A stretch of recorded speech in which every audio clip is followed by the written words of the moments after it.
शिवसेना उबाठा खासदार आणि आमदारांची आज मातोश्रीवर महत्त्वाची बैठक। राज आणि उद्धव ठाकरेंच्या भेटीनंतर मातोश्रीवर खलबतं। पालिका निवडणुकीच्या तोंडावर काय कानमंत्र देणार याकडे लक्ष। असं आहे ना, या देशामध्ये लोकशाही आहे, या देशामध्ये जरांगेशाही अजून यायची आहे।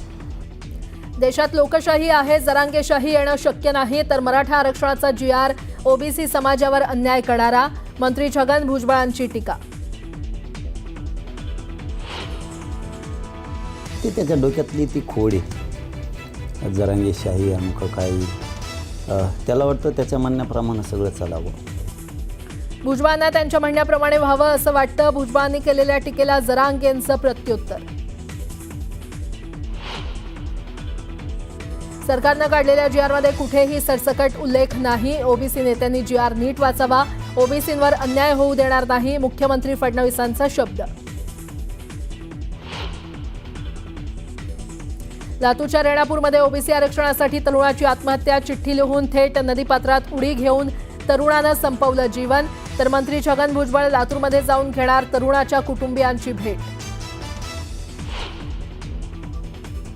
उपराष्ट्रपती CP राधाकृष्णन यांचा आज शपथविधी सोहळा। शपथविधीसाठी जय्यत तयारी।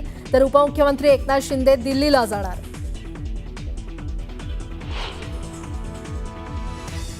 परळ आणि प्रभादेवीला जोडणारा एल्फिन्स्टन ब्रिज आज रात्रीपासून वाहतुकीसाठी होणार बंद। 19 बाधित इमारतींपैकी 2 इमारतीतील रहिवाशांना दिलासा, उर्वरित इमारतीतील रहिवासी आंदोलनाच्या पावित्र्यात।